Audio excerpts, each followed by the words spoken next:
इसकी विधिवत शुरुआत करते हुए नमस्कार साथियों, दैनिक भास्कर की ओर से मैं सतीश बतौर बिहार संपादक आप सभी का स्वागत करता हूं। हमारा ये एजुकेशनल वेबिनार छात्रों को जागरूक करने के लिए है और विशेष तौर पर यह वेबिनार मेडिकल और इंजीनियरिंग के छात्रों को ध्यान में रखकर है। आजकल एक विज्ञापन टीवी पर अक्सर दिखाई देता है कि जो जिस चीज का एक्सपर्ट होता है उसको वही काम करना चाहिए। आश्चर्यजनक रूप से आज के समय में आप सोशल मीडिया, गूगल, कहीं भी कुछ भी टाइप कीजिएगा तो आप एक सलाह मांगिएगा और आपको 1000 मिलेगी, लेकिन उसमें से शायद 999 सलाह मतलब गलत होगी, आपको गलत दिशा की ओर ले जाएगी। इसलिए सही दिशा, सही जगह और सही सलाह, इसके लिए ये एक प्लेटफॉर्म है जो दैनिक भास्कर की ओर से आयोजित किया जा रहा है। आज के हमारे पैनलिस्ट सभी ऐसे हैं जो किसी परिचय के मोहताज नहीं है। खुद सुपर 30 के फाउंडर आनंद जी हमारे साथ हैं। इनके बारे में कोई भी परिचय देना मतलब शब्दों के साथ और इनके साथ नाइंसाफी होगी। इन पर एक मूवी बन चुकी है, दूसरी मूवी बन रही है और ये हजारों बच्चों को जैसे संघर्ष करके ये खुद आगे आए वैसे ही वो दूसरों को सपोर्ट करके आगे ला रहे हैं।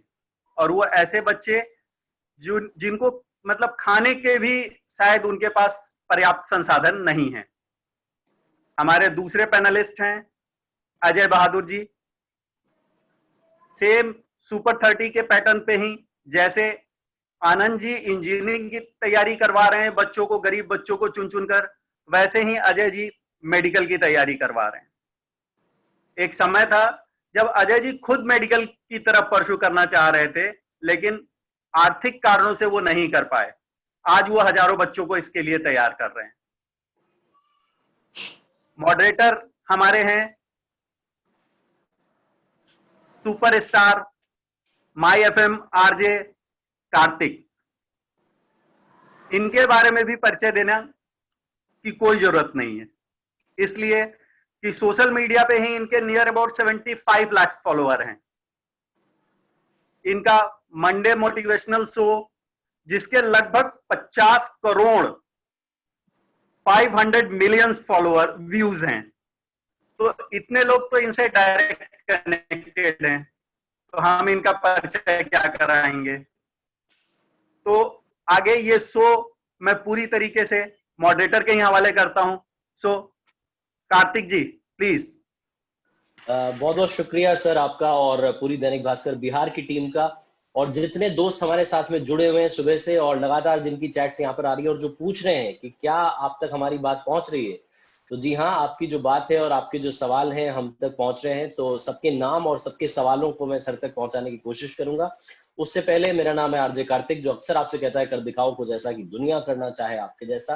किसी ने बड़े कमाल की बात कही है कि नाराज ना होना ये सोचकर कि काम मेरा और नाम किसी और का हो रहा है, क्योंकि घी और रुई सदियों से जलते आ रहे हैं और लोग कहते हैं कि दिया जल रहा है। इसलिए लाइफ में अपना काम करते रहिए, जो रिजल्ट है वो अपने आप तक चला आएगा। भगवान श्री कृष्ण ने गीता में भी यही कहा था कि सिर्फ आप अपने काम पर फोकस कीजिए। रिजल्ट, अगर आपका काम शानदार है तो रिजल्ट डबल शानदार होगा, उसकी आपको चिंता करने की जरूरत नहीं है। हमारे साथ में अजय बहादुर सिंह सर भी जुड़ गए, तो उनका भी बहुत बहुत स्वागत है जिंदगी फाउंडेशन से। और हमारे साथ में सुपर 30 वाले आनंद कुमार सर तो हैं ही, जिन पर एक मूवी बन चुकी है और दूसरी आने वाली है। इनके बारे में तो मैं क्या कहूँ, इन दोनों के बारे में बस ये कहना चाहता हूँ कि अगर कोई आईआईटी की तैयारी करना चाहता है या मेडिकल की तैयारी करना चाहता है तो वो इन दोनों के लिए एक शेर कह सकता है कि आपकी दहलीज पर आने से पहले मैं बड़ा कमजोर होता हूँ, मगर आपकी दहलीज को छूते ही मैं कुछ और होता हूँ। तो इनके सानिध्य में अगर आप पहुंच गए तो फिर आपका जो काम है वो बड़ा आसान हो जाएगा। शुरुआत में एक छोटी सी कहानी सुनाता हूँ दोस्तों आपको, आई एम श्योर ये बड़ा इंस्पायर आपको करेगी और बहुत पॉजिटिविटी देगी। उसके बाद में मैं इस इस वेबिनार को हवाले करूंगा आनंद कुमार सर के, उसके बाद में अजय बहादुर सिंह सर को हम सुनेंगे, और उसके बाद में जो आपके सवाल आप लगातार पूछ रहे हैं वो हम एक एक करके इनसे पूछेंगे। ये छोटी सी कहानी, एक बड़े शहर में दो छोटे छोटे अलग अलग गांवों से दो लड़के आए और आकर के तैयारी करने लगे आईएएस की, यूपीएससी की तैयारी कर रहे थे। गरीब फैमिली से, बड़ा संघर्ष उन्होंने किया, वहां आकर के तैयारी करने लगे, बहुत मेहनत की, और लकीली दोनों का सिलेक्शन हो गया, दोनों अलग अलग जिलों में पोस्टेड हो गए। 15 सालों तक दोनों का आपस में कोई कनेक्शन नहीं रहा। 15 साल के बाद में सेम ईयर में दोनों ने अपनी अपनी जॉब को छोड़ दिया, क्योंकि वो लाइफ में कुछ नया करना चाहते थे, कुछ बड़ा करना चाहते थे। जो पहला लड़का था उसने अपना एक स्टार्टअप शुरू किया, छोटा सा बिजनेस शुरू किया। जो दूसरा लड़का था वो एक प्राइवेट कंपनी में गया और वहां जाकर के नौकरी करने लगा। जो पहला वाला था जिसने अपना बिजनेस शुरू किया था, उसका धीरे धीरे बिजनेस बड़ा होने लगा। जो दूसरा वाला था उसका मनमुटाव हो गया उस कंपनी में और उसने जॉब छोड़ दी। अब दोनों जो दोस्त थे उनकी कहानी कुछ पलट चुकी थी। एक जो था उसके पास में कंपनी खड़ी हो रही थी, दूसरा जो था उसके पास में नौकरी नहीं थी। जिसके पास में नौकरी नहीं थी, एक दिन वैसे अखबार पढ़ रहा था और अखबार में उसने देखा एक एडवर्टीजमेंट छपा हुआ था जिसमें एक फोटो छपी हुई थी, और उस फोटो को देख करके वो पहचान गया कि यार ये तो वही लड़का है मेरे साथ में जो रहा करता था, जिसके साथ मैंने पढ़ाई की थी, यूपीएससी की तैयारी की थी। तो उसको लगा कि इससे जाना चाहिए, मिलना चाहिए और इसी की कंपनी में जॉब करना चाहिए। तो उसकी कंपनी में पहुंचा, जाकर के परिचय दिया कि भाई मैं तो आपके साथ में रहता था, और वो पहचान गया कि क्या बात है, 15 साल बाद मिलना हुआ। तो उस दोस्त ने अपने दोस्त के यहाँ पर नौकरी करना शुरू किया, उस दोस्त के यहाँ पर जिसकी कंपनी बड़ी होती जा रही थी।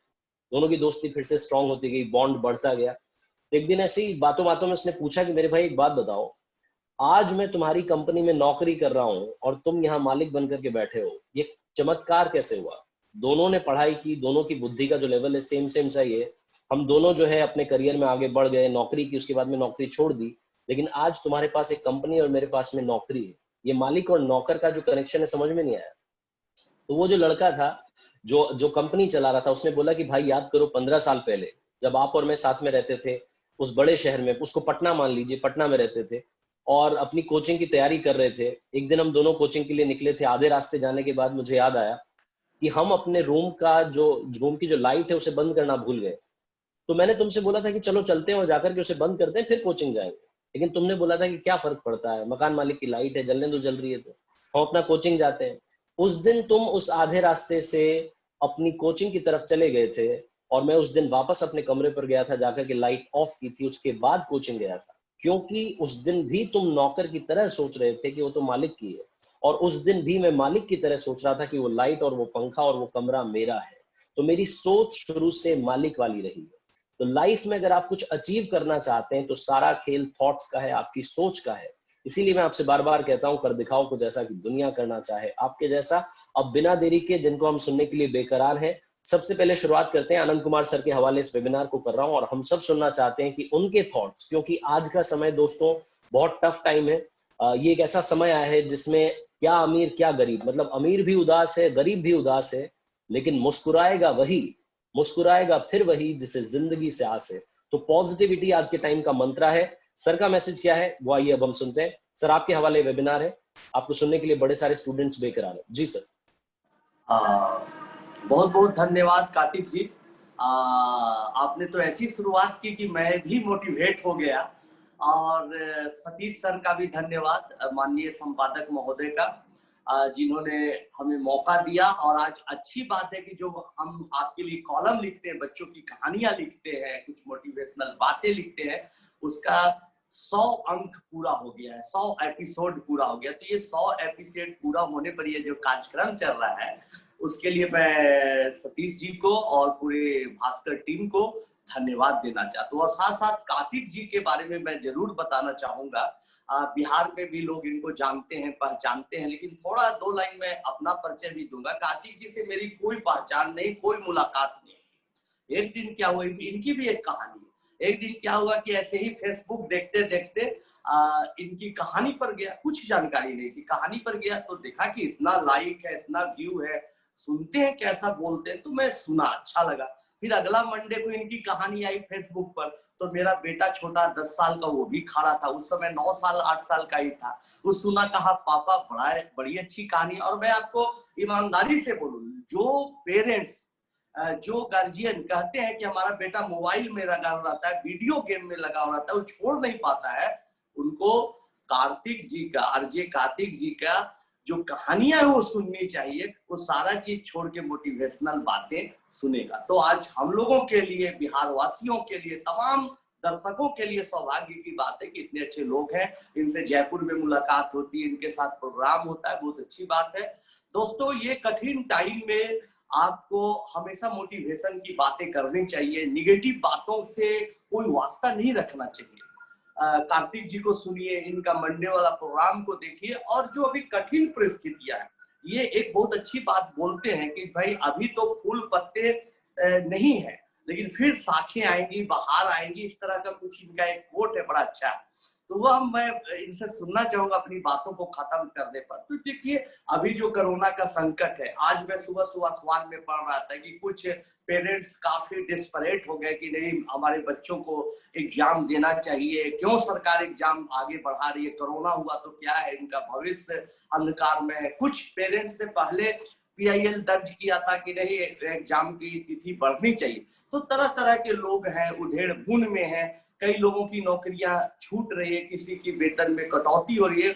लेकिन तमाम कठिन परिस्थितियों में मैं अपने अनुभव के आधार पर बता सकता हूं कि आपको अपना संबल बनाए रखना, अपना धैर्य बनाए रखना है। आप देखिए, इस बात को समझने का प्रयास कर सकते हैं कि बच्चे हमेशा मुझसे सवाल पूछते थे, सर क्या करूं। अभी जयपुर में गया था, पिछले लगभग 1 साल से भी कम हुआ होगा, तो कार्तिक जी के ही साथ प्रोग्राम था। बच्चों ने सवाल पूछा था कि स्कूल रहता है सर सुबह, दिन में कॉलेज रहता है और शाम को कोचिंग या ट्यूशन, मुझे तो समय नहीं मिलता कि मैं अपनी पढ़ाई को कर पाऊं। तो अभी आपको एक मौका मिला है, आपको भगवान ने एक समय दिया है, इस तरह से पॉजिटिव वे में ले, कुछ अपना पढ़ने के लिए, कुछ अपना क्रिएटिव करने के लिए। बहुत सारे लोग जो बिजनेस करते हैं, कोई जॉब करते हैं, बहुत सारे विद्यार्थी जो कुछ अच्छा करना चाहते हैं, UPSC करना चाहते हैं, IIT करना चाहते हैं, सब हमसे पूछते हैं कि सर मुझे तो मौका नहीं मिलता कि कुछ जीवन के बारे में प्लान करें। तो अभी आपके लिए सही वक्त है कुछ अच्छा प्लान करने का। तो जो आपका खाली समय है, उस खाली समय में आप प्लान करें भविष्य के लिए, आगे क्या होगा। अभी थोड़ी दिक्कत है, अभी थोड़ी परेशानी है, लेकिन ये जीवन का कॉन्सेप्ट है कि हमेशा पतझड़ नहीं रहता है, पत्ते फिर आते हैं, हमेशा रात नहीं होती है, फिर सुबह होती है। रात जितनी घनी होती है, रात जितनी अंधेरी होती है, समझिए दोस्तों आप सवेरा के उतने करीब होते हैं। इस भाव से आप अपना काम करिए, रिवीजन करिए, और एग्जाम का डेट आगे हो रहा है, पीछे हो रहा है, इस पर ज्यादा दिमाग मत लगाइए, इससे परेशान मत होइए, बल्कि आप इस खाली समय में अपने लैंग्वेज को कैसे अच्छा कर सकते हैं, प्रेमचंद की कहानियों को कैसे पढ़ सकते हैं, उससे कुछ सीख ले सकते हैं, कुछ सॉफ्टवेयर कैसे सीख सकते हैं, कुछ नया स्किल कैसे डेवलप कर सकते हैं, उसका प्रयास करिए। तो ये जो अभी महामारी का दौर है, कोरोना संकट का दौर है, उसको हमेशा आप एक पॉजिटिव वे में लेके चलिए, एक अपॉर्चुनिटी के तहत लेके चलिए और आगे बढ़िए। मैं एक बात और बताना चाहूंगा आपको कि अभी जो कोरोना का संकट था, जनता कर्फ्यू का अनाउंसमेंट हुआ, हमारे संपादक महोदय से बात हुई, उन्होंने कहा कि आप लिखिए। तो मेरे पास टाइम था, मैं डेली एक कॉलम लिखने लगा, मैथमेटिक्स का कुछ और चैलेंजिंग प्रॉब्लम देने लगा, कुछ और पत्र पत्रिकाओं के लिए लिखने लगा। तो अगर नॉर्मल कोर्स रहता, सुपर 30 के बच्चों के साथ रह के पढ़ाने की जिम्मेवारी, बाहर जाके लेक्चर देने की जिम्मेवारी, तो शायद मुझे इतना मौका नहीं मिल पाता है अच्छा करने का, इतना अवसर नहीं मिल पाता। इस अवसर को आप कैसे अच्छा बना सकते हैं, इसका प्रयास करिए। आप रिवीजन कैसे कर सकते हैं, आप चीजों को दोहरा कैसे सकते हैं, छोटी चीजों को बना कैसे सकते हैं, जरूर सोचिए। आने वाले 4 साल बाद, 5 साल बाद, 10 साल बाद आप याद रखेंगे कि इस अवसर का, जिसको हम लोग संकट का दौर कह रहे हैं, आपने अच्छा उपयोग किया और आज इस ऊंचाई पर है। धन्यवाद। बहुत बहुत शुक्रिया सर। और जो कि आप सुनना चाह रहे थे, शाखें रहीं तो फूल भी पत्ते भी आएंगे, शाखें रहीं तो फूल भी पत्ते भी आएंगे, ये दिन अगर बुरे हैं तो अच्छे भी आएंगे। तो सबसे जरूरी है शाखों का रहना। और इसी बात को थोड़ा आगे बढ़ाते हैं, हमारे साथ में जिंदगी फाउंडेशन से अजय बहादुर सिंह सर जुड़े हैं। देखिए, हमने आपको कहा कि अगर आप इंजीनियरिंग की तैयारी करना चाहते हैं या मेडिकल की तैयारी करना चाहते हैं तो 2 महान शख्सियतें आपके साथ में होंगी। तो IIT वाले जो हैं उनसे तो हमने बातचीत कर ली, लेकिन अब मेडिकल वाले जो हैं उनके विचार क्या है उनको सुनते हैं। अजय बहादुर सिंह सर हमारे साथ जुड़े हैं। बहुत बहुत स्वागत है सर आपका दैनिक भास्कर परिवार की ओर से। आप क्या कहना चाहते हैं हमारे सभी दर्शकों को, सभी स्टूडेंट्स को? Please, over to you. सबसे पहले तो मैं धन्यवाद दूंगा सतीश जी का, जिन एडिटर दैनिक भास्कर के, जिन्होंने हम सब लोगों को ये मौका दिया है, एक बड़ा मौका दिया है। और जहां पर दो ऐसे हस्ती बैठे हों, एक आरजे कार्तिक जी जो खुद ही बहुत बड़े मोटिवेटर है, और एक हमारे गुरु ही हैं आनंद कुमार जी, इनके सामने कुछ कह पाना बड़ा मुश्किल है। तो मैं सोचता हूँ कि कुछ नया ना कह करके इन्हीं के बातों को दोहरा दूं। अभी अभी कार्तिक जी ने कहा कि मुस्कुराते रहो, हमेशा मुस्कुराते रहो। निश्चित रूप से मैं यही, और अभी अभी हमारे आनंद भाई ने कहा कि परिस्थितियां कुछ भी हो, कैसी भी हो, घनी से घनी रात हो, सवेरा जरूर आएगा। उसी संदर्भ में मैं कहना चाहता हूं कि हमेशा खुश रहो। हमें मालूम है कि आज जितने भी हमारे बच्चे जो मेडिकल और इंजीनियरिंग की तैयारियां कर रहे हैं, वो बड़े परेशान रहते हैं, वो प्रेशर में रहते हैं, वो हंसना भूल जाते हैं। लेकिन मैं दोस्तों, आज मैं थोड़ा कंपैरिजन करता हूं कि आपका प्रेशर ज्यादा है या मेरी प्रेशर ज्यादा है। क्या इतने प्रेशर में रह करके मैं यदि हंस सकता हूं तो आप क्यों नहीं हंस सकते? किसी जमाने में मैं भी कोचिंग करता था, बड़ा हंसते हुए खुश होकर के खुशी के साथ कोचिंग कर रहा था मेडिकल का कि मुझे भी डॉक्टर बनना है। दुर्भाग्य से मेरे पिता बीमार हो गए, और ऐसी बीमारी जो ठीक नहीं हो पा रही थी, किडनी खराब हो गए थे। मैंने हंसते हंसते कोचिंग छोड़ दिया, डॉक्टर बनने का सपना हंसते हंसते तोड़ दिया। क्या किया? क्योंकि उससे बड़ी खुशी हमारे लिए थी पिता का जीवन। उनकी भी इलाज हुई, उनकी भी किडनी ट्रांसप्लांट हो गई।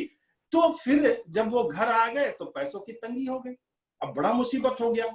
तो ऐसे तंगी के समय में भी मैंने क्या किया, घर के आभूषण हो, जेवर हो, जायदाद हो, इवन की अपना जमीन के अलावा जो घर आधा था वो भी हंसते हंसते बेच दिया। उसमें भी दुख नहीं हुआ, क्योंकि उससे और अच्छा काम करने जा रहे थे। फिर भी तकलीफें हो रही थी, दवा के पैसे पूरे इकट्ठे नहीं हो रहे थे। तो मैंने हंसते हंसते, जब मेरे को कुछ नहीं समझ में आया, आपके जैसे 18 साल की उम्र में ही मैंने हंसते हंसते एक व्यवसाय सोचा। वो था झारखंड देवघर में चाय और शरबत बेचने का स्टॉल खोल दिया, जबकि हमारे पिता इंजीनियर थे। लेकिन मैं चाय शरबत बेच करके उनके जीवन को हंसते हंसते बेचना शुरू किया, खुश होकर के बेचना शुरू किया, मुस्कुराते हुए बेचना। दोस्तों, केवल एक ही बार मैंने जीवन में बहुत दुखी हुआ, जब पूरे 1 महीने काम करने के बाद, चाहे पूरी बारिश थी, गर्मी थी, धूप थी, लू था, श्रावण के मेले में, इसके बावजूद भी जब पूरे खत्म होता है मेला, तो चूंकि मुझे बिजनेस का कोई अनुभव नहीं था, तो मुझे नुकसान हो गया 600 रुपया का। और जो घर से टेबल, चौकी, कुर्सी लेकर के आए थे, तिरपाल लेकर के आए थे, वो भी जमीन वाले को बेच करके उसका पैसा चुकाया। उस दिन केवल एक बार मुझे दुख हुआ और इतना तकलीफ हुआ कि मुझे लगा कि जब मैं अपने पिता का जीवन नहीं बचा पाऊंगा, पैसे नहीं है, तो फिर मेरे इस जीवन से क्या फायदा होगा। और उस दिन मैंने सोचा, नहीं, अब मुझे इसी पेड़ के नीचे जहां पर मैं चाय शरबत का दुकान खोला था, वहीं पर मुझे दाह कर लेना चाहिए। लेकिन इस प्रयास में 2 दिन रहा, लेकिन शायद ईश्वर को मंजूर नहीं था। वहां बोल बम की भीड़ लगी रही रात भर, दिन भर, मेरी प्रयास असफल हुआ। तो मैं दुखी होकर के घर गया।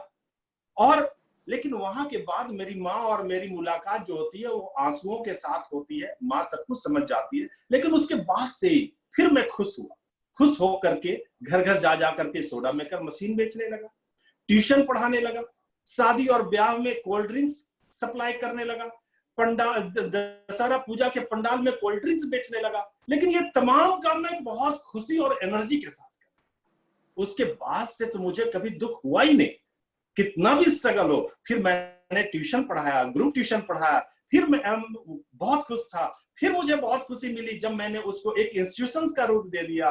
फिर इतना ही नहीं, मैं एक स्टेट छोटा सा कमरा से, जहां पर ऑफिस बॉय भी 50-50% में रखता था, आधा सैलरी मैं देता था, आधा स्कूल वाले देते थे, वहां से संघर्ष किया। और उसके बाद से वहां से चलते चलते 6 स्टेट में मैंने एजुकेशन का काम शुरू कर दिया। वहां पर भी अब अपने के साथ साथ बच्चों को भी खुश करने का काम करने लगा। और इतना ही नहीं, फिर मुझे लगा कि नहीं, जीवन का सार तो केवल व्यवसाय नहीं होता। जीवन का सार तो ये है कि मैं जिस तरीके से लाचार बेबस +2 पास करने के बाद मैं पैसों के अभाव में पढ़ नहीं पाया, तो मेरे जैसे लाचार और बेबस बच्चों को मुझे पढ़ाना चाहिए। और इसी सोच के साथ साथ मैंने उन बच्चों के आंखों में खुशियों भरने के लिए मैं उसको इकट्ठा करके जिंदगी फाउंडेशन की शुरुआत करी और खुशी खुशी उन बच्चों को भी पढ़ाने लगा।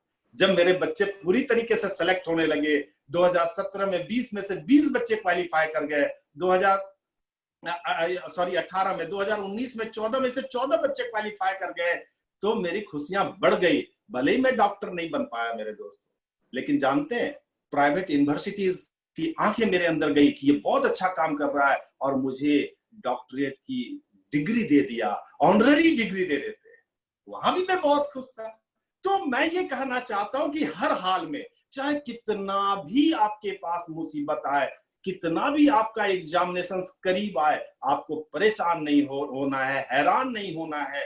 बस यदि खुश होकर के मुस्कुराते हुए यदि आप पढ़ते जाएंगे, मेहनत करते जाएंगे, तो आपका रिजल्ट 2 गुना ज्यादा मिलेगा। ये ऐसा मेरा विश्वास है, और यही कारण है कि कार्तिक जी ने कहा मुस्कुराते रहिए, हंसते रहिए। आज भी मैं हंसता रहता हूँ, हर संघर्ष हंसते हंसते झेला हूँ, और इसी के साथ आगे बढ़ते जाइए। आप भी परेशान ना हो, आप भी बहुत बड़े सपनों को देखा है, उस सपनों को कामयाब करने के लिए आप भी हंसते हंसते उसको काम करिए, जरूर कामयाब। क्या बात है सर, बहुत बहुत शुक्रिया। बहुत ही इंस्पिरेशनल जर्नी आपकी रही है, और आपने बताया कि आप खुद डॉक्टर नहीं बन पाए, लेकिन आज आपकी वजह से बिहार के कई सारे बच्चे डॉक्टर बनने की तरफ बढ़ चुके हैं। तो उसके लिए बहुत बहुत आपको धन्यवाद है। और आनंद सर के बारे में तो क्या कहें, जब भी बातचीत होती है आनंद ही आनंद होता है। अब शुरुआत करता हूं मैं, कुछ सवाल यहाँ पर आप दोनों के लिए आए हुए हैं। नाम उनका, जो स्टूडेंट्स हैं उनका नाम लूंगा, और उसके साथ में आप में से जो भी जवाब देना चाहे आप प्लीज जवाब दीजिएगा।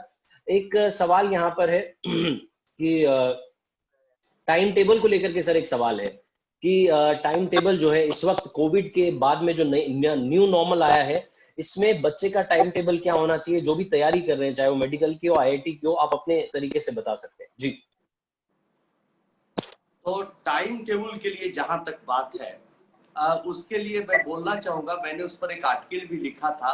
हर बच्चे का अलग अलग इंडिविजुअल रूटीन होना चाहिए, उनका टाइम टेबल होना चाहिए। आप सबसे पहले जो भी कंपटीशन का तैयारी कर रहे हैं, उस पे क्या क्या सब्जेक्ट है आपका, और उसमें किस सब्जेक्ट में कितना मजबूती आप महसूस करते हैं, किस सब्जेक्ट में आपको वीकनेस लगता है, कमजोरी लगती है, तो उसके अनुसार एक लिस्ट बनाएं। और लिस्ट बनाने के बाद एक ओवरऑल पूरा आप रिवीजन करें कि कहाँ कहाँ क्या पढ़ाई हुई है, क्या छूटी हुई चीजें हैं। और फिर एक दोबारा लिस्ट बनाने के बाद आप तय करें कि कितना टाइम मुझे फिजिक्स पर देना होगा, कितना केमिस्ट्री पर देना होगा, कितना मैथमेटिक्स पर देना होगा। अगर मेडिकल की तैयारी करते हैं तो बायोलॉजी पर, लैंग्वेज पर, या कोई भी तैयारी, तो उस अनुसार आप उस पर काम करें। जो ये एक ह्यूमन साइकोलॉजी है कि जिस सब्जेक्ट में आपकी रुचि होगी, जो सब्जेक्ट ज्यादा आप पढ़ते होंगे, उसको बार बार पढ़ने का दिल करता होगा। जो आपको कठिन लगता होगा, उससे भागने का मन करता होगा। तो रूटीन में जिस सब्जेक्ट में आपको कंफर्टेबल नहीं फील होता है, आप कॉन्फिडेंस फील नहीं करते, उसको जरूर ज्यादा समय दें। और जिस सब्जेक्ट में लग रहा है कि भाई आप कॉन्फिडेंट हैं, उसको थोड़ा कम समय दें। फिर उसके बाद रिवीजन करना स्टार्ट करें। जब आपका ये टाइम टेबल सेट हो जाए, तो उसमें रिवीजन करने का भी एक वक्त होना चाहिए कि ठीक है, अगर हम 10 घंटे का पढ़ाई का अपना समय देते हैं, तो 2 घंटे, 1.5 घंटे, 3 घंटे अपने जरूरत के अनुसार रिवीजन का भी टाइम दें। क्योंकि होता क्या है कि हम चीजों को पढ़ते जाते हैं, आगे बढ़ते जाते हैं, पढ़ते जाते हैं, आगे बढ़ते जाते हैं, और भूलते भी जाते हैं।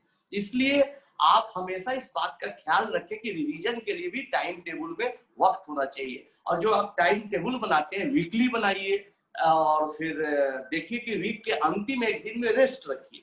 उस अंतिम एक दिन में अगर 6 दिन में जो चीजें आपसे छूट गई हैं, आपका टारगेट आप पूरा नहीं कर पाए, उसको पूरा करने का प्रयास करिए। और फिर उसके बाद हर महीने का रखिए, जैसे अगला 6 महीना का बना है, तो आप 4 वीक में मोटा मोटी मानिए कि 1 महीना है, तो जो चीजें नहीं हुई है उसको महीने के अंतिम में एक दिन खाली रखिए उस तरह से। और एक दिन खाली रखना जरूरी है, क्योंकि उस खाली दिन में, महीने में जो जो चीजें छूट गई उसका विश्लेषण करना, आगे की रणनीति बनाना, आगे की तैयारी करना ये जरूरी। तो इस तरह से अपने सुविधा अनुसार, अपने जरूरत अनुसार टाइम टेबल बनाएंगे तो ज्यादा कारगर होगा और सफल। बिल्कुल। एक सवाल अजय बहादुर सिंह सर के लिए कि अगर मैं मेडिकल में हूं और नीट के लिए, मतलब मेडिकल के लिए, उसके लिए तैयारी कर रही है नीट के लिए, और अभी मैंने कुछ पढ़ा नहीं है, तो मेरे लिए क्या टाइम टेबल होना चाहिए? आकांक्षा कुमारी का सर ये सवाल। बहुत ही अच्छा क्वेश्चन है कि यदि हमने पढ़ा नहीं है तो ये देखना है कि क्यों नहीं पढ़ा है। तो क्यों नहीं पढ़ा है ये जानना बहुत जरूरी है। इसलिए नहीं पढ़ा है कि जो जो उनको जीवन में अच्छा लगता है, जो काम करने में, वो उसी काम को करते रह गए। क्या अच्छा लगता है? मोबाइल देखना अच्छा लगता है, दोस्तों के साथ रहना अच्छा लगता है, पार्टी फंक्शन में जाना अच्छा लगता है। तो जो जो अच्छा काम उनको लगता है, ये लिस्ट बना ले कौन कौन सा मुझे अच्छा काम लगता है, वो काम धीरे धीरे करना छोड़ दीजिए। और जो जो काम अच्छा नहीं लगता है वो काम करना स्टार्ट कर दीजिए। जैसे क्या अच्छा नहीं लगता? पढ़ना अच्छा नहीं लगता, इसलिए पढ़ाई नहीं किया, तो जम करके पढ़े कैसे? सुबह उठना अच्छा नहीं लगता है, लेट से उठना, रात में देर जल्दी सोना अच्छा लगता है, सुबह उठना अच्छा नहीं लगता, सुबह उठने की आदत डाल दीजिए। खाने पीने का आदत डाल दीजिए कि हमें क्या खाने से हल्का शरीर रहेगा, ताकि हम उसको ज्यादा से ज्यादा अच्छा पढ़ाई कर पाएंगे और एनर्जी लेवल आपका बना रहेगा।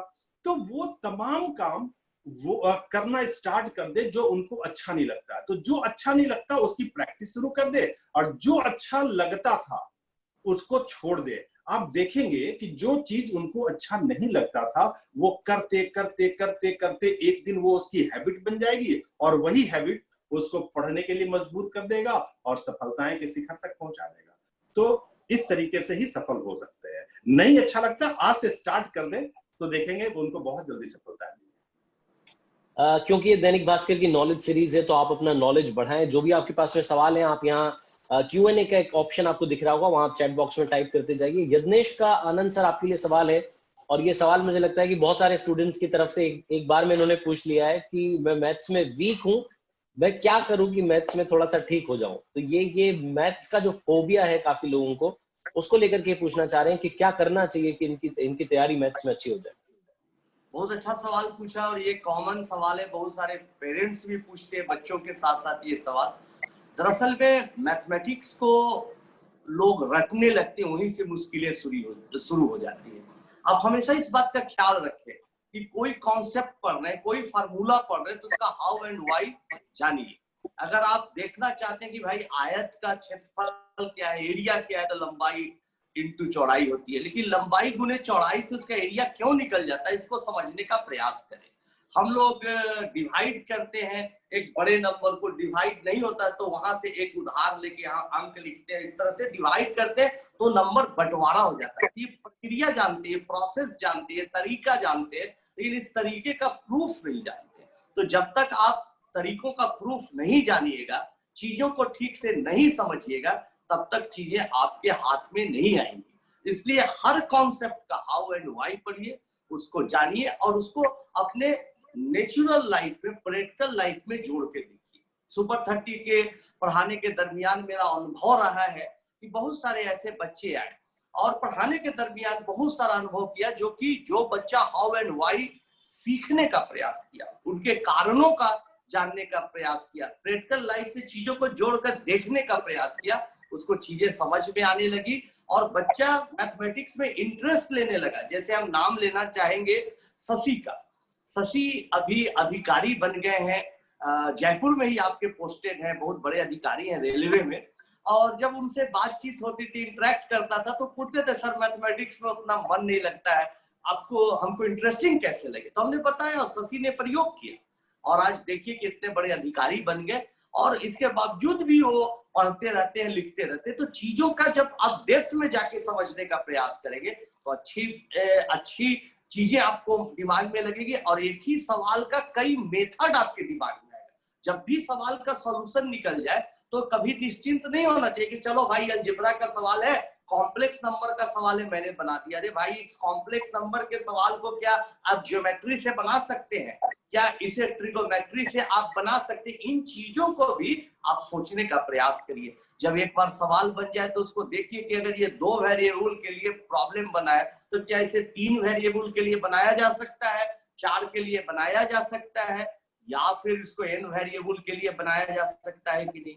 बन जाने पर देखिए क्या इससे मिलता जुलता कुछ नया सवाल हम भी फ्रेम कर सकते हैं, कुछ नया सवाल प्रपोज कर सकते हैं, क्रिएट कर सकते हैं। अगर इतने डिटेल में आप चीजों को पढ़िएगा तो मैथमेटिक्स पढ़ने में जितना मजा आएगा उतना और किसी काम में फिर मन नहीं लगेगा। तन्मय का सर ये सवाल है, और आई गेस आप दोनों के लिए सवाल है कि सब बच्चे मेहनत करते हैं, बहुत मेहनत करते हैं, ऐसा हम क्या करें कि लाखों की भीड़ में हमारा सिलेक्शन हो जाए? तो ये पेरेंट्स का भी सवाल रहता है और ये स्टूडेंट्स के भी दिमाग में चलता है कि हम ऐसा क्या अलग कर दें। पहले हम बता देते, फिर अजय भाई बताएंगे उसको। हमारे बड़े भाई अजय भाई, और इनका हम काफी सम्मान करते हैं, अच्छा काम कर रहे हैं। तो पहले हम ये बताएंगे कि देखिए, जो पढ़ने का हाउ एंड व्हाई के साथ पढ़े, मेहनत करें। और हमारे पिताजी कहते थे कि देख बेटा, मेहनत से बड़ा कोई हथियार तेरे पास थे, तुम गरीब हो, तुम्हारे पास सुविधाएं बहुत सीमित है, तो मेहनत अगर दिल से करोगे, सही डायरेक्शन में करोगे, तो तुम किसी भी फील्ड में नंबर 1 हो जाओगे। तो इसलिए सबसे बेहतर काम करने का प्रयास करो। अगर बेहतर सबसे नहीं कर सके तो सबसे अलग जरूर करके दिखाओ।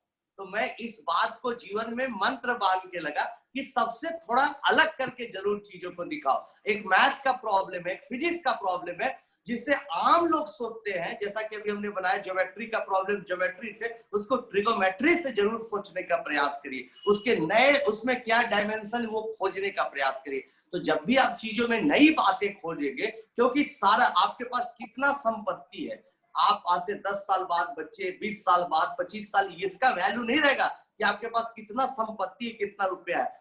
वैल्यू इसका रहेगा कि आपने के पास क्या नई सोच है, जिससे आपने इस दुनिया में बदलाव लाया, इस समाज को कुछ कंट्रीब्यूट किया है। तो हमेशा नई सोच का स्वागत करिए, उसके लिए अभ्यास करिए कि आपके दिमाग में आए, तो आप भीड़ से अलग रहेंगे और कुछ अच्छा करके दिखाएंगे। हमारे बड़े भाई कुछ अब बताएंगे। बिल्कुल बिल्कुल, जैसा आपने बताया है कि कुछ अलग करें, और यही बहुत जरूरी है कि आप अलग कैसे करते हैं। अब मैं इसी को एक अपने जिंदगी फाउंडेशन के बच्चों के हिसाब से अभी एक एग्जाम्पल देता हूँ। एक बच्ची है जो बड़ा रिमोट एरिया में रहती है, वो चारों तरफ जंगल है और वहां पर नेटवर्क भी नहीं होता। वो पढ़ने के लिए, जब ऑनलाइन की क्लासेस हो रही थी अभी इस कोरोना के टाइम में, तो वो पढ़ने के लिए घनघोर जंगल में जाया करती थी, और वहां पर 2 किलोमीटर के बाद उसको नेटवर्क मिलता था, वहां जाकर के वो पढ़ाई कर रही। फिर पढ़ाई करके आ गई। एक दिन बहुत दुखी होकर के बोली, सर प्लीज सर, मुझे पढ़ना है, मैं नहीं पढ़ पा रही हूँ, मुझे कुछ करें, तो मैं नहीं रहना चाहती हूँ। और मैंने अचानक देखा, मैंने उसको समझाया, देखो अभी लॉकडाउन है, सारा चीज है, लेकिन उसकी प्यास देखिए, उसकी तड़प देखिए। बोला सर ठीक है सर, हमने कहा कि यदि तुम यहाँ रहती तो मैं अपने घर में रख लेता। तो उसने क्या किया कि मेरे को कुछ बताया नहीं। एक दिन अचानक एम्बुलेंस से वो लड़की आती है और कहती है कि सर मैं आ गई, अब मेरे को आप पढ़ने का मौका। और जब अब फिर उस बच्चे को करीब 1.5 महीने से यहाँ रह रही है साथ में। अब उस बच्चे को देखिए कि इसी बीच में वो जो जंगली एरिया था, हाथी आकर के उसके घर को भी तोड़ देता है। उस गांव में हाथी घुस जाते हैं अभी जस्ट 15 दिन पहले, और वो तोड़ देते हैं। लेकिन उसके बावजूद भी उसको बहुत ज्यादा फर्क नहीं है, क्योंकि उसने एक बहुत बड़ा सपना देखा है। कोई बात नहीं, ये घर तोड़ दिया तो बड़ा घर बनाएंगे, कुछ अजीब सा करके दिखाएंगे। और मैं आपको बताना चाहता हूँ उस खिरोधनी साहू की बातें, रिजल्ट आएगा, आप लोग जरूर देखेंगे, जिंदगी का है, पूरे हिंदुस्तान में रिजल्ट जाएगा, और उसकी रिजल्ट कितनी अच्छी होगी। और वो वही लड़की थी जो 2019 में हिंदी बोलने नहीं आता था, इंग्लिश बोलने नहीं आता था, उसको उड़ीसा की बात कर रहा हूं, तो उड़ीसा में उड़िया बोलती थी, उसको कम्युनिकेशन सिखाया गया, कॉन्फिडेंट बनाया गया, और आज मेहनत के बदौलत उसके अंदर एक अजीब सा कॉन्फिडेंस और अजीब सी पावर आ गई है। अब उसके अंदर ये लगता है कि मुझे तो करना है, और आज भी वो समय नहीं देखती है, बस उसकी दिमाग यही चलता है कि मुझे कितना कम से कम सोना है, और यदि मैं सोती भी हूं तो मेरे सपने में वही कैलकुलेशन आए। तो यही एक कारण है सफलता के लिए, और ये चीजें यदि आती है तो निश्चित रूप से सबसे आप अलग हो जाते हैं, और अलग होते हैं तो आपका रिजल्ट भी अलग होगा, और आप जरूर सफल। एब्सोल्युटली। और आपकी इसी बात को आगे बढ़ाते हुए मैं कहना चाह रहा हूँ, किसी ने बड़े कमाल की बात कही कि मंजिलें उन्हें नहीं मिलती जिनके ख्वाब बड़े होते हैं, बल्कि मंजिलें उन्हें मिलती हैं जो जिद पर अड़े होते हैं। तो जिद पर अड़े रहना बहुत जरूरी है। सर अजय बहादुर सर, आप ही के लिए एक अगला सवाल है, और ये आकाश पूछ रहे हैं कि इस साल मैं 12th में आया हूँ लॉकडाउन की वजह से मेरा जो कोचिंग है लाइव क्लास में बहुत प्रॉब्लम आ रही है, सिलेबस बहुत स्लो चल रहा है। अब मुझे आप बताएं कि किस तरीके से मैं आगे की तैयारी करूं, कौन सा सोर्स होना चाहिए? बायो की पढ़ाई कर रहे हैं। बहुत बहुत अच्छा क्वेश्चंस है। पहला बात तो मैं कहूंगा न तो निराश हो, न तो हताश हो। किसी भी सूरत में आपकी पुरानी बातों को मुस्कुराते रहिए, कोई बात नहीं है। आपको यदि वो नहीं मिल पाए, मैं एक छोटा सा और एग्जांपल देता हूं। देखिए, जज्बा आपके अंदर होना चाहिए। जब मैं 10th में पढ़ता था तो नहीं पढ़ता था, मुझे पढ़ाई से शौक नहीं था। और लेकिन एक दिन मेरी माँ कहती है कि यदि दशहरा के रात में सब लोग आते हैं सोसाइटी में और कहते हैं मेरा बेटा फर्स्ट किया, मेरा बेटा ये कर गया, और उस रात को सबके जाने के बाद मेरी माँ मेरे सर पर हाथ डालते हुए कहती है, बेटा यदि तुम फर्स्ट नहीं किया ना, तो मैं अपना चेहरा कैसे किसी और को दिखाऊंगा। उसी दिन से मैंने कसम खाया कि मेरे करतूतों का फल मेरी माँ को क्यों मिले, मुझे सजा मिलना चाहिए। और आज से, उसी दिन से मैंने सोचा कि आज से मैं तब तक समाज को चेहरा नहीं दिखाऊंगा जब तक मैं फर्स्ट नहीं करूंगा। और उस समय से मैं पढ़ना स्टार्ट किया। एक टीचर आते थे, वो टीचर साइंस पढ़ाते थे पूरा, लेकिन मुझे वो पढ़ाते थे, मैं नहीं पढ़ता था। सारी सिलेबस खत्म हो गई, मैंने कसम खाया कि नहीं, पहला चैप्टर से पढ़ना है, समझ समझ करके आगे बढ़ना है। 3-4 दिन तो मुझे उधड़-बुन में लग गया और मैं धीरे धीरे पढ़ने लगा। बच्चों को याद होगा कि S = UT + ½ AT² एक फिजिक्स का पहला चैप्टर का न्यूमेरिकल होता था। तो मेरे को वो टीचर समझाते हैं, 3 बार समझाते हैं, बोला समझ में आया? मैंने कहा नहीं। तो 3 बार ना बोलो टीचर को, तो पता नहीं टीचर कितना आशीर्वाद देता है, और बच्चे तो समझ पाते होंगे कि गधा उल्लू क्या क्या पता नहीं कूड़े भरे हैं। तो वो सारी चीजें हुई, लेकिन लास्ट में मेरे पिता ने मेरी, हम दोनों की आवाज सुन करके आए और बोला कि बेटे क्या बात है, क्यों आपस में डिस्कस कर रहे हो? तो मैंने कहा कि मुझे नहीं समझ में आया। तो बोला उन्होंने कि कल मैं तुम्हें भी समझा दूंगा और सर भी आप समझ लेना। उसके बाद मैं अभी तक भूल नहीं पाया। तो और उसी दिन से मैं जब तक धीरे धीरे पढ़ता था, जब तक नहीं समझता था, तब तक आगे नहीं बढ़ता था। रिजल्ट देखने जाता हूँ, टीचर बोलता है, उस टाइम में रजिस्टर में रिजल्ट आता था, बोला अरे तुम्हारा रिजल्ट तो सबको पता। मैंने कहा सर क्या हुआ? तो तुम फेल से ज्यादा कर भी कह सकता है। ऐसा मेरे को 4 घंटे लग गए रिजल्ट देखने में। तो फिर उन्होंने लास्ट में बोला कि अजय ऐसा कैसे हुआ? तो वो जो चीजें था, मैं खुद ही पढ़ा। 4 महीने में पूरी चीजों को धीरे धीरे पढ़ता रहा और धीरे धीरे समझता रहा। यस, अभी ऑनलाइन की प्रॉब्लम्स है, कुछ ऐसे एरिया है, जैसा मैंने भी आपको बताया, जो पिछला कहानी सुनाया, ऑनलाइन में नहीं पढ़ाई हो पा रही थी, वो यहाँ तक पहुंच जाती है एम्बुलेंस से। तो आपको घबराना नहीं है, आप टेक्स्ट बुक लीजिए, उसको धीरे धीरे पढ़िए, और जब जब डाउट्स होता है, या अभी आज बहुत सारे वीडियोस है यूट्यूब में, उसको भी देख करके आप डाउट को क्लियर कर सकते हैं। और जब जब नेटवर्क आती है, उनके टीचर्स के साथ संपर्क से आते हैं, तो उसको समझ करके यदि उनसे सवाल पूछेंगे तो निश्चित रूप से उनको सफलताएं मिलेगी। घबराना नहीं है, विपरीत परिस्थिति है, लेकिन इस विपरीत परिस्थिति में कार्तिक जी ने जैसा कहा कि मुस्कुराते रहो, मुस्कुराते हुए अपने काम को करते जाना। बहुत बहुत शुक्रिया सर, बहुत बहुत धन्यवाद आपका। आनंद सर, आपके लिए बहुत सारे सवाल हैं और अजय बहादुर सर के लिए बहुत सारे सवाल हैं, लेकिन आनंद सर के लिए जो एक कॉमन सवाल है, बहुत स्टूडेंट्स ने पूछा है, वो ये है कि क्या रास्ता है सुपर 30 तक पहुंचने का? आपको मेल कर करके थक गया हूं, लेकिन आप बुला नहीं रहे हैं। तो ये भी एक सवाल है, इसको आप थोड़ा सा बताइएगा कि सुपर 30 में कैसे एडमिशन लिया जा सकता है, कैसे आप तक पहुंचा जा सकता है। दूसरा सवाल जो है वो कुमार सक्षम जी का है, और वो पूछना चाह रहे हैं उनके बेटे के लिए कि उनका बेटा 9th क्लास में है। ऐसे ऐसे बहुत सारे स्टूडेंट्स हैं यहाँ पर जो अपने सवाल भेज रहे हैं 9th में, 8th में, 10th में। इनको किस तरीके से जेईई की तैयारी करनी चाहिए? दोनों बहुत अच्छा सवाल है। पहला सवाल की सुपर 30 पे जो एडमिशन की प्रक्रिया क्या है। दरअसल में भास्कर में कहानियां लिखने के बाद, दैनिक भास्कर में और भी इंक्वायरी बढ़ जाती है। लोगों को लगता है कि भाई ये ठेले वाले का बच्चा, फुटपाथ पर कुछ बेचने वाला का बच्चा, ऑटो ड्राइवर का बच्चा इस मकाम तक पहुंचा है, जो अमेरिका, इंग्लैंड, जापान में धूम मचाए हुए, तो मैं भी हिस्सा बनूं, ये हमारे लिए बेहद खुशी की बात है। तो बच्चों, अभी हम लोग ये लॉकडाउन के पीरियड में, कोरोना संकट के काल में सरकारी नियम के अनुसार अभी सुपर 30 बंद है, और अगला बैच के लिए जो हम लोग अप्रैल महीने में, मई महीने में टेस्ट लेते हैं, जनरली इस साल हम लोगों ने नहीं लिया। तो संभवतः जब तक स्थिति सामान्य नहीं हो जाती है, तब तक हम लोग इंतजार करते हैं, क्योंकि सुपर 30 एक ऐसा प्रोग्राम है जो रेसिडेंशियल है। बच्चे एक साथ रह के हमारे घर में ही रह के खाना पीना खा के निःशुल्क तौर पर पढ़ते हैं। आप ये बताने की बात नहीं है, जो भी जुड़े हैं वो उनको जानकारी है। तो थोड़ा इंतजार करें। super30.org मेरे वेबसाइट का एड्रेस है, उसका super30.org, उससे जुड़े रहे। मैं जैसे ही ये कोरोना काल जो है बीतेगा, चीजें नॉर्मल होगी, मैं वादा करता हूँ आज की सुपर 30 को न सिर्फ अच्छे ढंग से शुरुआत करूंगा, बल्कि और बड़े रूप पर एक स्कूल के तौर पर शुरुआत करूंगा। और जो अभी पेरेंट ने पूछा कि भाई आप 9वीं क्लास के बच्चों के लिए क्या करते, तो हो सके 9th क्लास के बच्चों को भी रखूंगा। तो योजना मैं बहुत बड़ी बना रहा हूँ और इसको धरातल पर लाने का प्रयास करूंगा। जो बच्चा 9th में पढ़ रहा है, 11th में पढ़ रहा है, उसके लिए ज्यादा जरूरी है कि अगर IIT करना चाहता है तो उसके जो सोचने की क्षमता है वो विकसित हो। हाउ एंड वाई के साथ पढ़े ही सुना ही, सोचने की क्षमता कैसे विकसित हो, वो बच्चा लॉजिकल कैसे हो, इसके लिए पजल्स को बनाना चाहिए। बहुत सारी किताबें आती है यूनिवर्सिटीज प्रेस की, तो आप यूनिवर्सिटी प्रेस की बहुत सारी विदेशी किताबों को वो लोग क्या करते हैं कि उसका कॉपीराइट लेके पब्लिश करते 200-300 रुपया में।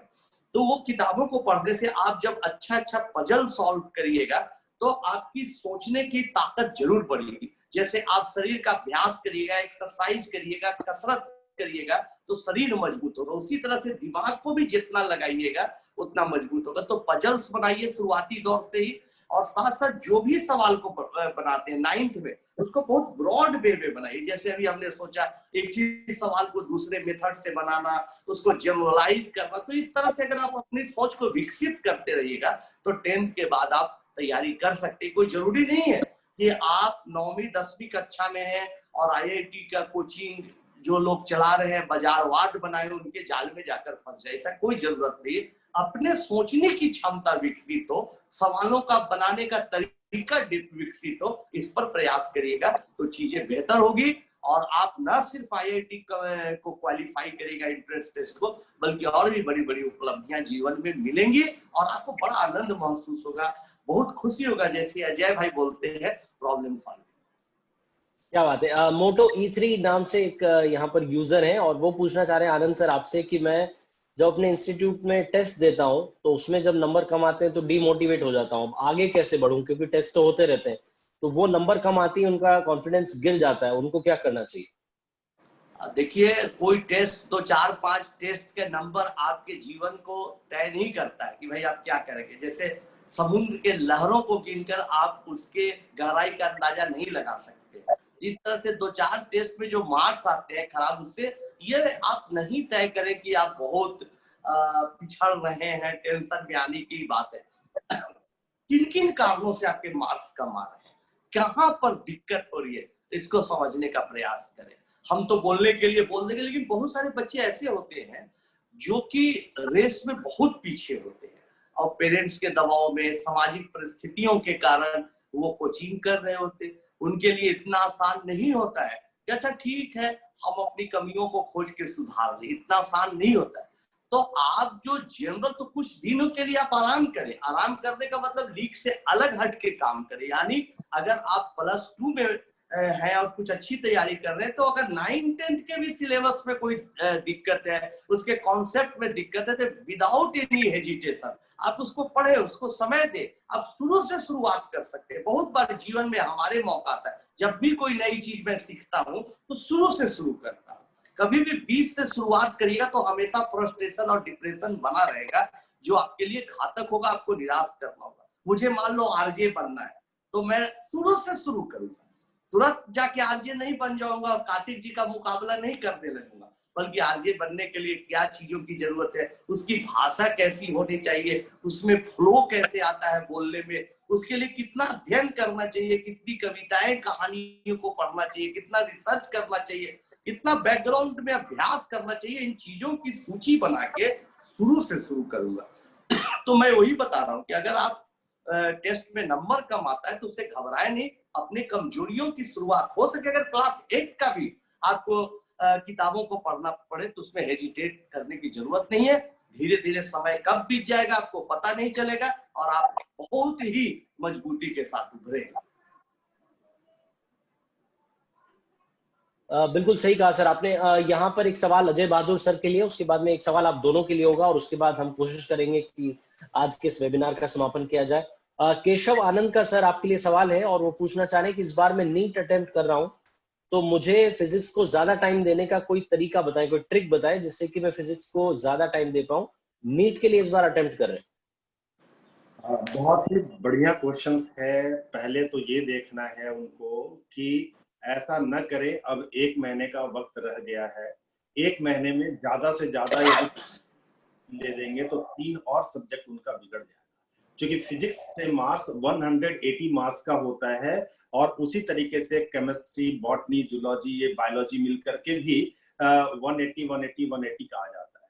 तो ऐसा बिल्कुल न करें कि ज्यादा से ज्यादा समय फिजिक्स में दें। सबसे पहले तो मैं ये कहना चाहूंगा कि अब ये जो वक्त है, 1 महीने का जो वक्त है, इस महीने में रिवीजन का मेजर टाइम है और जिस जिस जगह पर आप नया कोई चैप्टर पढ़ करके उलझने की कोशिश न करें। इससे अच्छा रहेगा, जैसा कि आनंद भाई ने पहले बताया, जिस चैप्टर्स में आपका रुचि ज्यादा है, जिस सब्जेक्ट में आपका रुचि ज्यादा है, उसको ज्यादा से ज्यादा आप रिवीजन करिए। और यदि फिजिक्स आप में कुछ ऐसे चैप्टर्स हैं जो टफ है, जो आपको अच्छे से समझ में नहीं आते, जिसमें आपका समय ज्यादा लग जाता है, मैं तो यही सजेस्ट करूंगा कि उस चैप्टर्स को अब इस टाइम में छोड़ भी दे तो ज्यादा बेहतर रहेगा और उसके अलावा अदर्स चैप्टर्स को कर लें। इससे क्या होगा कि आप एक अच्छे मार्क्स तक पहुंच पाएंगे। तो ये वक्त में ऐसा बिल्कुल ना करिए कि समय आपका वेस्ट हो जाए, बर्बाद हो जाए और 180 मार्क्स के सब्जेक्ट में आप रेस्ट सारा मार्क्स को मिस न कर जाए, जिसको आप जानते हैं।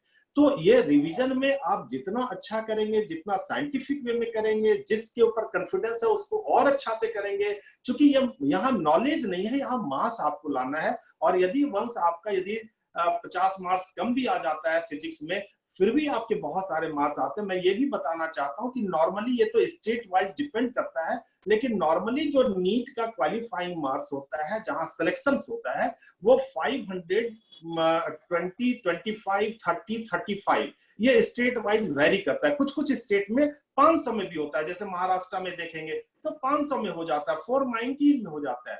तो आपको टेक्निकली देखना है कि यदि आपको बायोलॉजी में 360 मार्क्स है तो आप उसके लिए ज्यादा समय दीजिए, ज्यादा वहां ले लेंगे। केमिस्ट्री आपका बहुत अच्छा है, वहां पर भी दीजिए। और फिजिक्स में जितना अच्छा से सेलेक्टिव है, जिसको आपने अच्छा से पढ़ लिया है, उसको बार बार रिवीजन करें, आपका सिलेक्शन जरूर होगा। इसलिए आप जिस भी स्टेट से हैं उसके बेसिस पर एक पैरामीटर बना दें और उसकी तैयारी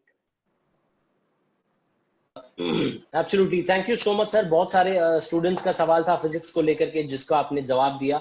और बड़े सारे स्टूडेंट्स मुझसे पूछ रहे हैं कि आपकी कहानियां कहाँ देखें, तो आप फेसबुक, यूट्यूब पर आरजे कार्तिक नाम से, RJKARTIK इस नाम से सर्च कीजिएगा।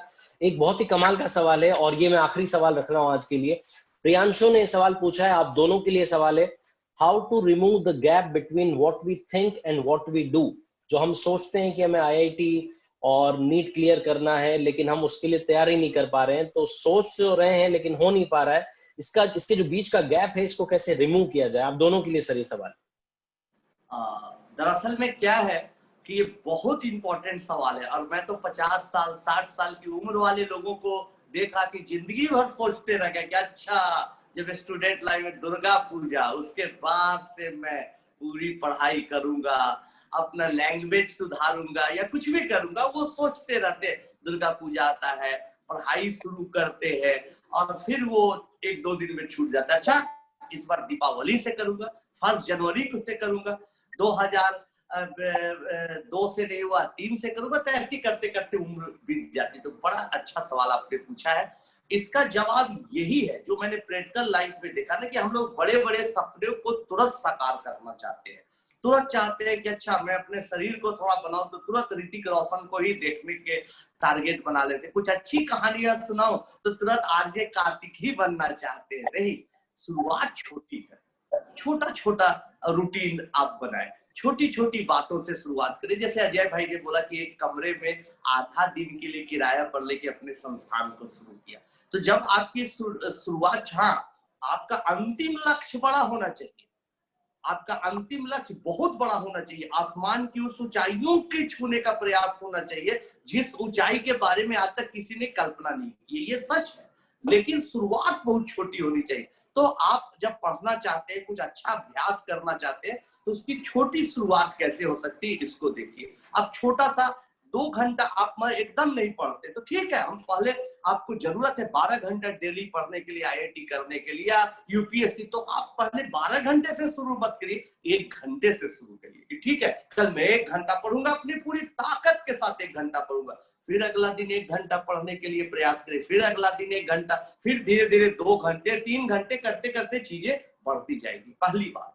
दूसरी बात जो मैं अपने अनुभव के आधार पर बता रहा हूँ, डिटर्मिनेशन होना चाहिए, चीजों को छूटना नहीं चाहिए, कभी भी चीजों को कल पर मत टालिए। एक मानव स्वभाव है जो कल पर, अगले मंडे से, अगले महीने से टालता है, इसको सोचिए। और एक बहुत पुरानी कहावत है कि कल कभी नहीं आता, इसलिए अगर कल का आप बनाए हैं या आज का बनाए हैं प्रोग्राम, तो उसको पूरा करिए चाहे जो भी हो। और ना कहना भी सीखिए, अभी हमने दैनिक भास्कर में लिखा था, ना भी कहना चाहिए। बहुत सारे मित्र आ जाएंगे, आपको परेशान करेंगे, दूसरे काम आ जाएगा, उससे मुक्ति पाके जो आपका मेन लक्ष्य है, थोड़ा ही समय देने का आपने सोचा है तो दीजिए। इन बातों को ध्यान में रखिएगा और भीतर से आपकी आग धधकते रहेगी कि कुछ अच्छा करना है, मुझे करके दिखाना है। जो मैंने प्रोग्राम देखा था दैनिक भास्कर का, उसका सुना था अजय भाई को, आनंद कुमार को सुना था, एडिटर साहब को सुना था, कार्तिक जी को सुना था, उस दिन से मैं प्रण लेता हूं कि जैसे ही ये वेबिनार खत्म होगा मैं कुछ करूंगा। ये जो प्रण है वो टूटने नहीं देना मेरे दोस्तों, बस यही आपसे गुजारिश। अजय भाई आप बताइए।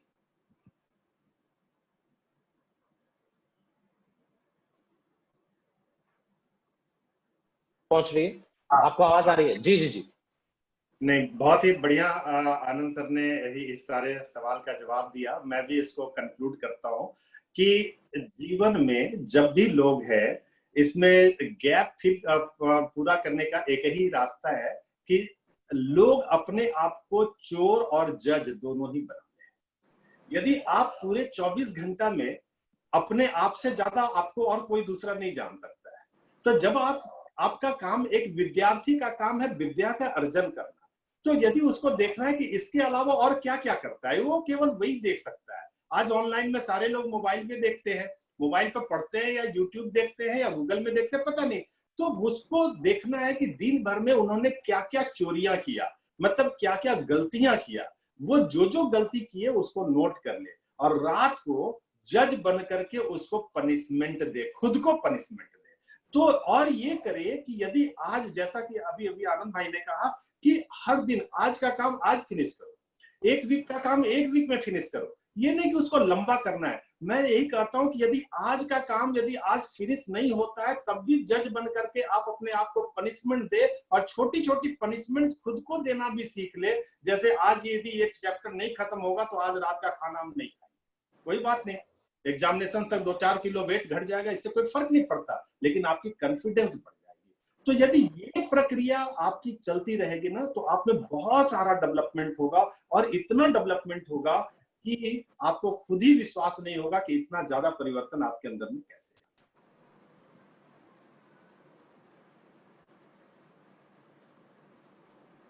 Absolutely, thank you so much sir. आप दोनों ने बहुत डिटेल में आज के इस वेबिनार में अपनी बातें रखी हैं। आई एम श्योर कि बहुत सारे क्वेश्चंस थे जो कि हम पूछ नहीं पाए क्योंकि समय की थोड़ी सी कमी है। हमारे साथ में सतीश सिंह सर जुड़े हुए, एडिटर दैनिक भास्कर बिहार। बहुत बहुत स्वागत है एक बार फिर से आपका सर, और धन्यवाद है आपका बड़े सारे स्टूडेंट्स के, उनके पेरेंट्स की तरफ से, जो कि चाहते थे कि कोई ऐसा वेबिनार हो जिसमें 2 महान शख्सियतें, जिनकी वजह से आज बिहार का नाम रोशन हुआ है हिंदुस्तान में, दुनिया में, उनसे जानने को मिले कि क्या तरीका है, क्या सही तरीका है और क्या हम गलत कर रहे हैं।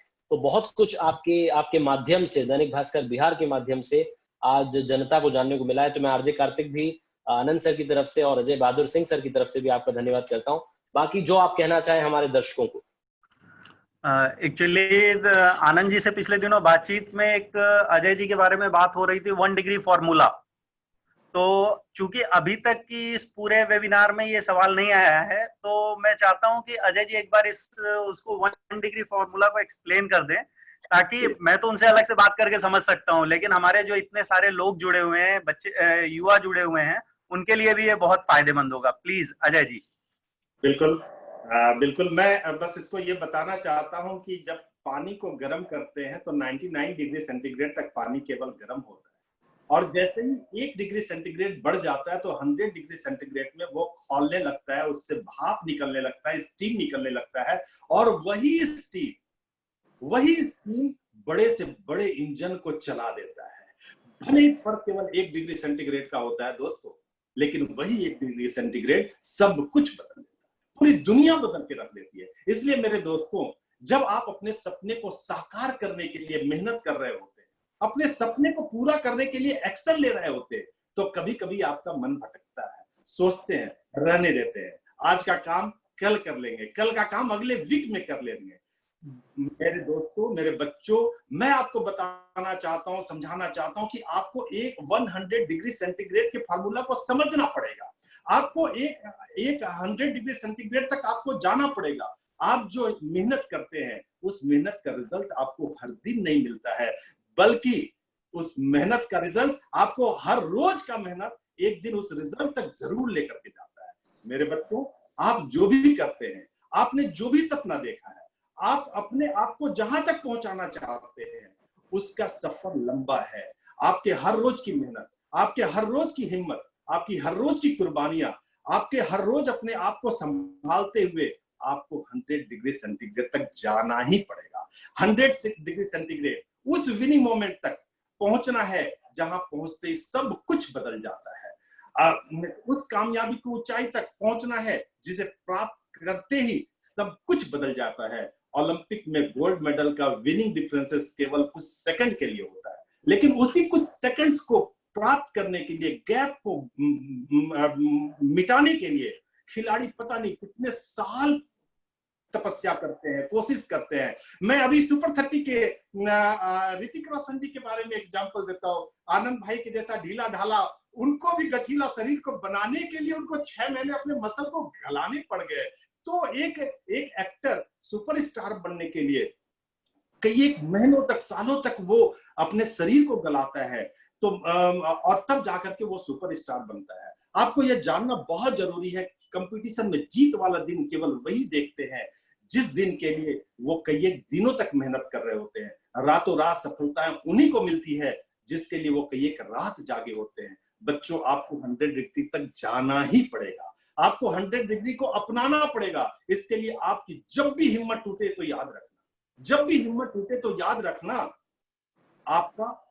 आपको चलते रहना जरूरी है। यदि चलते रहोगे तो मंजिलें जरूर मिल जाएगी, पढ़ते रहोगे तो रिजल्ट जरूर मिल जाएगा। जब भी हिम्मत टूटे तो याद रखना, आपका आज का मेहनत आने वाले सुनहरे भविष्य का एक हिस्सा है। जब भी हिम्मत टूटे तो याद रखना कि डटे रहना जरूरी है। यदि डटे रहोगे तो निखर जाओगे, रुक जाओगे तो बिखर जाओगे।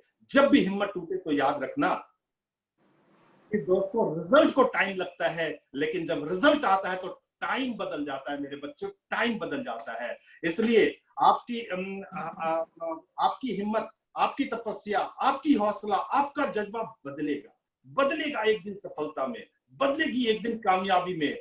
आपका हौसला, सपने बदलेंगे एक दिन हकीकत में। एक डिग्री करके, एक डिग्री सेंटीग्रेड करके अपने कदम को बढ़ाते जाइए और जीवन में जीत का जश्न मनाते जाइए। यही 1 डिग्री फार्मूला आपको सब कुछ बदल देगा। मैं आप सब लोगों को, जेई और नीट के सारे बच्चों को ऑल द बेस्ट करना चाहूंगा, विश करना चाहूंगा कि मेरे बच्चों, आपको एग्जामिनेशंस में सक्सेस के लिए आपको जितना भी पढ़े, जितना भी मेहनत करे, उसके लिए कभी आप परेशान ना हो, बल्कि आपने जो सपना देखा है, आपके पेरेंट्स ने जो सपना देखा है, उस सपना को पूरा करने के लिए इससे अच्छा कोई और वक्त नहीं मिल सकता है। इसलिए आप एक डिग्री सेंटीग्रेड तक कदम बढ़ाते जाइए और जीत का जश्न मनाते जाइए। यही 1 डिग्री का फॉर्मूला है, 1 डिग्री का फॉर्मूला है जो आपको जीवन में बदल देगा। बहुत बहुत थैंक यू। अद्भुत सर, अद्भुत। वाकई में ये मुझसे मिस हो गया था, लेकिन सतीश सर का धन्यवाद है कि उन्होंने आपको, हम सबको ये जानने का मौका दिया, और ये बहुत जानना जरूरी था कि जिंदगी में वो जो एक जो चीज Thank होती you, है ना, वो अजय जी। 99 और और 100 के बीच का डिफरेंस है। जी जी सर।